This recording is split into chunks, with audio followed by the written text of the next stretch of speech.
The XRPC case is officially over. This isn't really fresh knowledge, is it? We have been waiting for it to happen for a long time. If we truly think about it, it was 7 days ago. But after the statement, there were a lot of whispers that this wasn't really done and that we would have to wait for the SEC to give us an update and clear things up. And you know what? We didn't have to wait long for the SEC's update because we got it recently. This was pushed back to the 12th. At this point, the official paperwork that went with the news that the parties had filed their joint dismissal was made public. This is the whole update. Again, it is dated August 7th, but it really came out on the 12th. It also talks about the firing of both sides in this. Once again, the SEC has made it clear that the inquiry is over. I've been talking about and dealing with the idea that things will shift a lot in the Ripple and XRP world after this case is over for a long now. Now that RLUSD is here, it will also see some very good increases. Also, when I say profits, I'm not talking about price action. I'm talking about market exposure, partnerships, and adoption. If this problem had not been solved, we would not have seen the activity that is now happening around Ripple, XRP, and ROUSD, so I'm excited. I'm really happy that we can move on from this now. That was a big problem that got in our way and slowed down our development. Also, there is nothing stopping XRP from reaching a new all-time high, becoming extensively utilized, or being adopted right now. Ripple will keep developing, and it will eventually work with some very well-known companies. In fact, our OUSD might potentially be part of those coalitions. I don't know what will happen next, but I think that the markets for Ripple, XRP, and even our OUSD will experience some big changes in the future. Hester Pierce did write anything, and she said, noting that minds, which used to be busy with lawsuits, can now focus on developing a clear set of rules for crypto. With these cases, they really cleared the air. Right now, they are working on making the rules for cryptocurrencies more clear. Paul Atkins also said, Commissioner Pierce is right, in response. Now that this chapter is over, we can put our energy on writing policies instead of going to court.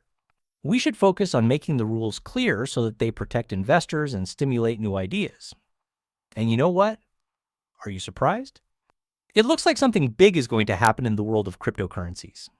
Paul Atkins talked about all of this as part of the Bitcoin initiative, and it's exciting to finally move on from the biggest cryptocurrency case and start working on projects that will really help this field expand in terms of value and news.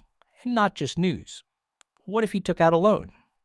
This litigation seems to have gotten in the way of a lot of things. It's hard to believe, but a lot of individuals don't want to admit this. Still, we think Ripple is a private company that simply cares about making money. But you should keep Ripple and its aspirations for cryptocurrencies in mind. You know that they're trying to get this technology used by a lot of people. Since there are no more obstacles in their path, they may now allow the wider usage of crypto technology. In my perspective, we just didn't know how much this case was getting in the way. Everyone was solely thinking about how XRP was moving in price. But even though this case is over, we are still looking into and focusing on a lot of other things behind the scenes. Let's talk about that a little more now and really talk about a few things. Let's discuss about how RLUSD can help XRP's market grow. Epic Chain said on August 9th that it is still adding to its XRP native infrastructure so that every level of its RWA stack works with RLUSD. Epic will connect Ripple USD to a native USD settlement layer that will power tokenized real estate, credit, commodities, and collectibles. This is rather big. They are now stuck with RLUSD. Before that, they had been focused only on their XRP native stack. And that just adds to the fan base. Mesh also gave us a big upgrade on August 12th, which added support for Ripple USD. Merchants can accept RLUSD at checkout, bringing the total number of supported tokens to over 50. This is another huge growth. And at that point, everyone was talking about how Ethereum had most of the ROUSD supply. Take a look at this from VET_. It looks like the RLUSD group has moved from Ethereum to the XRP ledger. We call it the rotation. We may also observe that the ROUSD treasury has burned 20 million RLUSD if we look here. This was done with Etherscan. Then 20 million ROUSD were made on the XRP ledger from the RLUSD treasury. There was a 4-minute break between these. This is a big step forward, and a strong sign that our LUSD will keep going up on the XRP ledger. And you can really see that over here. Our LUSD 642 million, which is a 24% rise in the last 30 days. We can also see that the monthly transfer volume has gone up by 28% to 3.7 billion. A lot more people are using and holding addresses every month. But a quick look at the XRP ledger shows that market share has gone up by more than 13%, and we can see that it has gone up more than 30% in the last 30 days, which is greater than Ethereum, and we're almost there now. We are getting close to $100 million for ROUSD on the XRP ledger. The market cap of the XRP ledger stablecoin has also gone up by 75% in the last 30 days.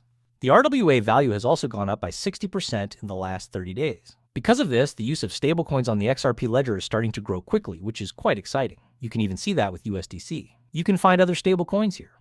Yup. I'm glad to see that a lot more of them are actually hitting the XRP ledger right now, as well as a lot more of them expanding on it. Some of these, like YERP, don't have any value anymore. But I do believe that things will change in the future. Monica Long also offered us a big news. Now that this fight is mostly over, she was telling us exactly what will happen with the XRP ledger and Ripple. A big thank you to Subjective Views. Here we are. Ripple's main goal is to make significant currency pairs more liquid by offering cross-border payment solutions and using XRP as a bridge currency. They are helping the company reach its goal of improving global financial interoperability by making cross-border payments easier and less expensive. Look at this.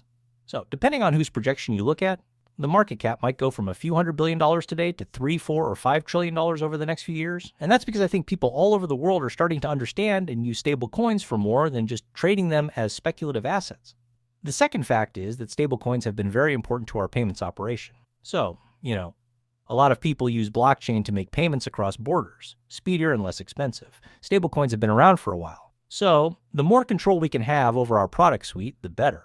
I think there are two main things that need to happen for stablecoin payments to become the norm or for them to spread tremendously quickly over the world. One involves linking blockchains to systems in the home. And that's actually what Ripple has been working hard on over the past few years, developing the network itself. And you know how it is when you pay. There are numerous various tactics that can be used to do it. I think the second most important element is liquidity. So you think about the FX markets in 2024. There were over $200 trillion in FX flows, but the amount of stablecoins traded was over $25 trillion, largely through speculative trading. So the next thing we need to do as an industry is make sure that stablecoins have enough liquidity in important currency pairs like AED and others. Ripple has a lot of XRP tokens. We also have a group of core ledger developers that are always working to make the ledger better. So first of all, I think we've always been working in service to create use cases that take advantage of the features of the XRP ledger. That's why we've always been focused on payments. The system was made for payments. And yes, I believe it's been good to have the skills in-house, like blockchain development and the commercial teams designing solutions on top of it. And when we think about this, the whole industry for payments across borders has just opened up. We know that Ripple has been growing outside of the US while they were involved in this SEC case. Ripple can now do business in the US market. A lot of these use cases are going to be targeted in the future.